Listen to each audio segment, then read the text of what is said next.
Hey everyone, welcome to another episode of Ask Geoff and Lauren. We're here to answer your questions about the double bass, and we're going to get straight into it because we've got a really quick one today from Tyler. And the question is, how would you properly clean your double bass? So I know that I'm definitely not qualified to answer this because if you've seen any of the pictures of my bass up close, it's a bit of a mess. I guess I'll just go in, Lauren. I mean, the thing that I tend to do is I have a separate cloth for rosin, and I always wipe it away from the sort of playing area of the strings. Sometimes people use the same one and wipe the rosin all over the strings, which isn't so great. So I keep that tucked under my tailpiece on the bass, wipe the rosin off. And then I have just like a general cloth that I've got with me on gigs that I tend to wipe down the neck if I've got, my hands are sweaty or something. And that's all I've ever done. How about you, Lauren? Well, I actually clean my bass, so I've got a lot of answers about this. So I use the cloth as well. When I'm just practicing, I'll have a cloth and just wipe it off. But sometimes the rosin will build up on the strings, and so I use a copper sponge, and we'll kind of, it doesn't harm the strings or anything.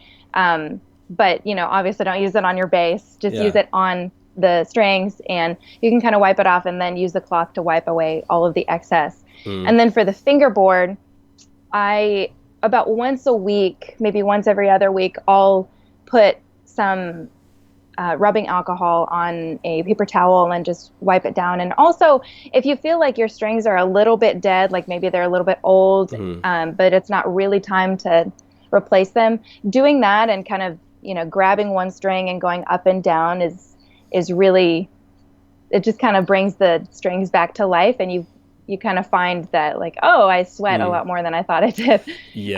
But I use a specific type of rubbing alcohol because there's a kind that's less harmful, and I'll check which one I actually use and send it to you, and we can put the information in the description. I know that it's either Perastro or Tomastic make a string cleaner, possibly both of them, and I've seen people using those.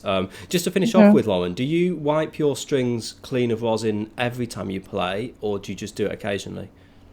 Oh, I wipe my strings like every 10 minutes. I mean, at this point, it's like a nervous habit for me, I think. Okay. But also because I'm playing so high up on the fingerboard, you've got to keep the rosin away. Yeah, and I don't always play there, of course, but it just really, really gets on my nerves. Yeah. And then when I do get like a little chunk of rosin on my finger, then I can't, like it gets all over the instrument and I just get really annoyed. One last thing though, if you're actually talking about cleaning the body of your instrument, I think that's...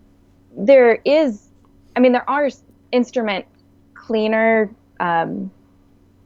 products that you can use, but I was given a product called, I'm pretty sure it's called Limonene, and it smells just like orange times a million. And you have to open a window in order to do this, and don't do it all the time, but I'll just put a little bit on a paper towel and wipe the bass down just over and over again, and then wipe it with a clean one, and then that gets all the rosin off of the body. So what I would say to everybody watching this is that if you've got a really expensive, or whatever your instrument is, honestly, just take care. This is just like ideas from us about how to clean it. The last thing we want you to do is like recommend something that then like strips all the varnish off your bass or something. But please talk to your local luthier and see what he or she recommends. Exactly. Double bass. Discover Double Bass cannot be responsible for any damage caused by this. We have a little copyright at the bottom. Our disclaimer. But I just use a dry cloth. Just keep it. But take it steady. But that does sound cool. And maybe I should get round to cleaning my bass. So thanks for your question, Tyler. Hopefully that's been some use to you and helped you understand what the best thing to do is. And we'll catch up with everyone next time.